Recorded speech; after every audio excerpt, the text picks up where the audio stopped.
Okay, that was super simple. This is the 36-inch cabinets to go farmhouse sink, front apron, whatever you want to call it. More of a specialty sink cabinet, base cabinet. It was very simple to put together. As you guys just saw in the time lapse, you basically start with the face of it down, laying flat down on the ground, and you insert the side panel and the side panel, and you lock them in with, you know, some of the cam locks, and then you slide in the bottom piece and then lock it in with the back braces. Very simple. The one that you see me put in the front was like a front toe kick, they call it. So we will have some toe kick that will go over the cabinets and join them all together. But this is like the toe kick brace, I guess. You may even be able to get away without using it, so. But we do have it, so we're definitely gonna use it. This is really cool. I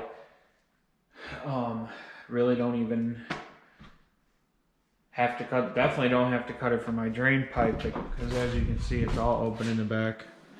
And then you have to, clearly we're gonna have to make our own brace for the sink, which is fine. So anyways, we'll get back at it.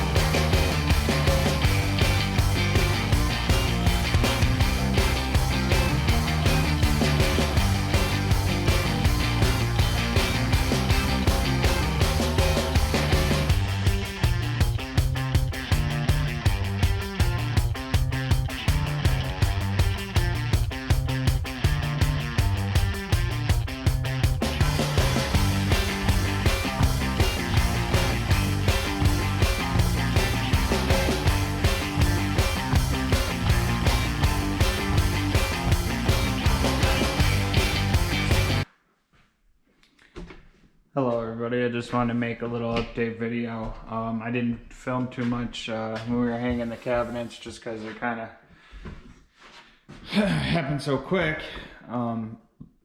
After I put them together, basically just had to level them off, use some shims in some places. Then I started working on this farmhouse sink that we have here for the special front apron cabinet. What we had to do was cut the base of the cabinet. You can see where the tape is marked. I took a nice section, I believe it was 4.5 inches by 30, the whole length. So that was cool. I didn't have to trim extra off the sides. I was able to use the opening and just extend it down 4.5 inches and make a cut all along the bottom. And then I did some framing around here. So we did a back rail, and we did some braces coming off here on the sink, and we tied them in here to the side of the cabinet. We did a block right here for an extra base, and behind here there's another support beam under this lip, so we're fully supported. Again, we're tied in here, and then tied in back to the front of the cabinet. This sink is super supported. They'll be able to come lay their countertop. We did recess it a little bit so it would be perfectly flush with the top of the cabinets, therefore the countertop can stop right here. There won't be any issue. And then pick back up about halfway through, or maybe they run it all the way to the edge. I'm not sure. I would imagine they would leave it like this probably. So, and we notched this out here for the faucet, so that I know later I don't have to compete between the two pieces. It might have been too hard, it may not have fit, so we went ahead and took care of that by notching that piece of wood out. So faucet will go back there. There will be a piece of quartz back here, and this will all be open up front, so you'll see all this steel stainless exposed here. It'll be a nice cool look. Countertop will pick back up and go over here.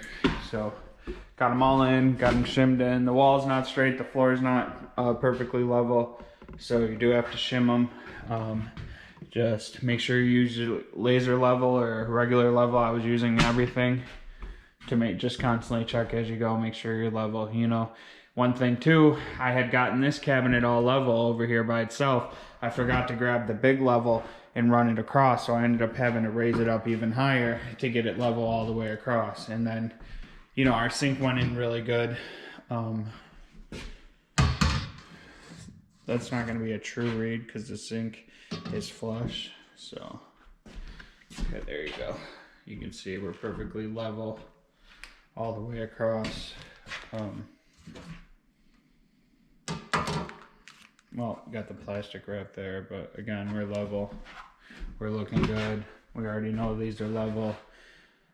Everything is straight and as true as we can get it. Again, this house is an older house, so all the floorboards, the joists, the studs in the walls are still all the original. Even though we replaced the floors, we replaced the walls, you know, we're still dealing with the original studs and the original joists. So everything does need to be kind of adjusted and corrected as we go.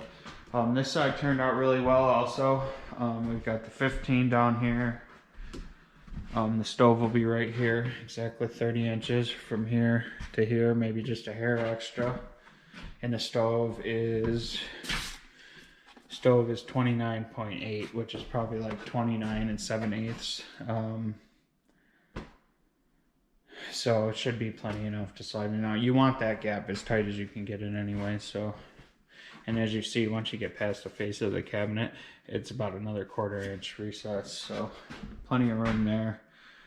Countertop will go here, stove, countertop, then there'll be the refrigerator end panel. So these are perfectly lined up right here. So the refrigerator end panel can go there. And then we will have our refrigerator here and another refrigerator end panel, and over the top we will have another cabinet that'll tie in, and we will have to use like 1.5 inches of a filler strip on this side and 1.5 inches filler strip on this side, because that cabinet's only 33 inches, I believe. So that's all set, looking good. Basically on cruise control for the kitchen.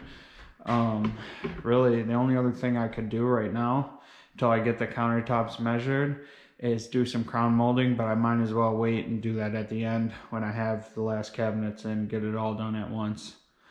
So we'll probably be, next thing we'll do in the kitchen will probably be the floor. Went ahead and laid down some of this red rosin paper recommended by Cowboy Mike, and gonna get ready to start going on these rooms. We'll start by trimming them out. Looks like we got to scrape and sand the bottom a little bit, nothing too major. We'll trim everything out. We will caulk, putty, any last little bit of mud, drywall imperfections we need to fix. We'll get that taken care of. I went ahead and got this light hooked up in here too. Came out really good. Correct, just pencil. This is how the bathroom turned out good. Still need to clean some of this grout. So we're not done in here, so I'm not even worried about it right now. But we're gonna go ahead and jump on this here pretty shortly, probably in the next day or two. And we're gonna go ahead and get all this knocked out. So the shower will be completely done. Then we'll go ahead and do our bowl nose. I'm pretty sure we're going with like kind of an open vanity at the bottom. So I'm thinking I'll have to bowl nose all the way around, so I can go ahead and get that done too as well. Let's see how they stuck to the wall. Yeah, these stuck really, really well. So here my strip will go straight up to the top, and then all my tile will be contained within the strip. It'll be pretty smooth.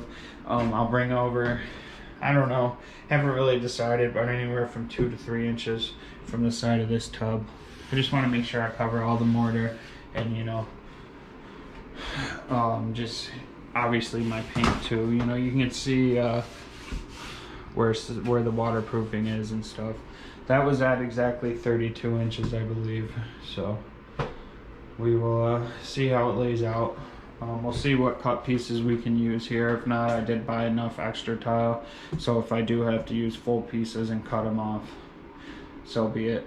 You know, it's worth it for this. Make everything perfect as possible. I don't know if I showed you guys the window or not. Turned out really good. I still have to clean up a little bit of that mortar. I have a little grout saw that'll work just fine. But that Schluter trim, really nice. Really nice little edit. So that's the bathroom. That light is really cool. There's 3 different settings for it too. I have it on the brighter one right now. And the floor obviously too. Floor gets a little over mentioned, but it wasn't that easy either. And look, I got all the lines as perfect as possible, guys. if I highlighted that window or not. What I did on the inside. These were like trim wavy tiles, so I didn't even have to cut my big ones down. I was able to just use these a little bit cheaper and just go around like that. Worked out really good. I wasn't too concerned about matching the grout lines for here, so I just kind of started with the whole piece here, cut, used a cut piece around, same thing, just kept the cut piece around the corner, try to keep it as, you know, appeasing to the eye as possible, grout it all in. And back here, I think I'm gonna take strips of these and lay them across, cut them, and fill this all in with mud and lay just a strip of tile here instead of trying to put a piece of trim in or something. So we'll see. That'll be at the end after I finish these walls, and I'm thinking I'll get going on that tomorrow. It's either get going on the tiling or get going on the trim and the walls. So really haven't made my mind up on that yet. Only thing is, I kind of wanted them to come and measure for the countertop before I start tiling in here. Just in case, I hate to say it, but just in case I need to adjust something or move something, I don't want to be laying tiling, you know, tile floor. So I have a feeling the bathroom is only going to take me about a half a day at the most, max, to finish it up. And then I would like to, you know, jump right in here. So we'll see. Anyways, I figured I'd just give you guys an update what I've been doing the past couple days. Been working on these cabinets. I filmed a couple videos yesterday and stuff. I'll include the footage, but we have a kitchen and it turned out really, really good.